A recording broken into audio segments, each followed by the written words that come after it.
दोस्तों, अब हम सीखेंगे कि HTML में फाइल के पाथ को किस तरीके से डिफाइन किया जाता है। सबसे पहले हम एक एग्जाम्पल रेडी कर लेते हैं। एक img का टैग डालता हूं, उसकी सोर्स hi5.jpg जो कि यहाँ पड़ी हुई है। इस टैग को मैं क्लोज कर देता हूं। अपना first.html खोलता हूं तो आपने देखा मेरी इमेज मेरे ब्राउजर में आ गई।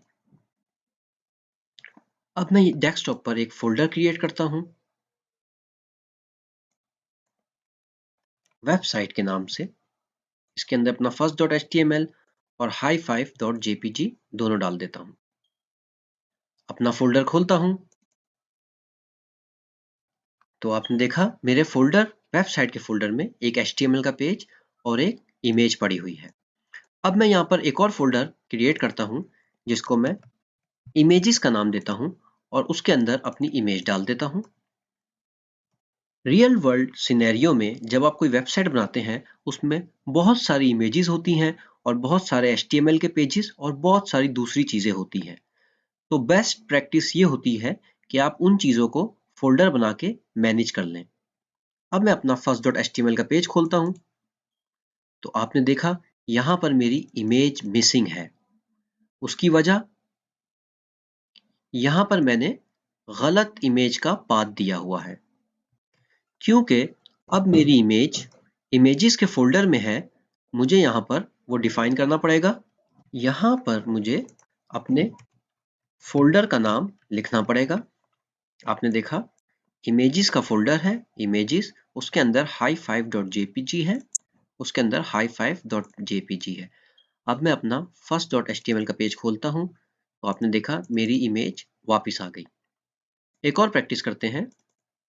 अगर मैं इमेजेस के फोल्डर में एक और फोल्डर क्रिएट करता हूं जिसका नाम मैं A देता हूं, उसके अंदर मैं अपनी इमेज डाल देता हूं तो अब आपने मेरा पाथ देखा। इमेजेस के फोल्डर के अंदर एक A के नाम का फोल्डर है। अब मैं अगर अपनी वेबसाइट खोलूंगा तो इमेज दोबारा मिसिंग होगी। उसके लिए मुझे यहाँ पर इमेजेस के फोल्डर के अंदर बताना पड़ेगा कि इसके आगे एक और A का फोल्डर भी है। अब अगर मैं अपना पेज खोलूंगा तो आपने देखा मेरी इमेज सही तरीके से शो हो रही है। तो इसको देखते हैं।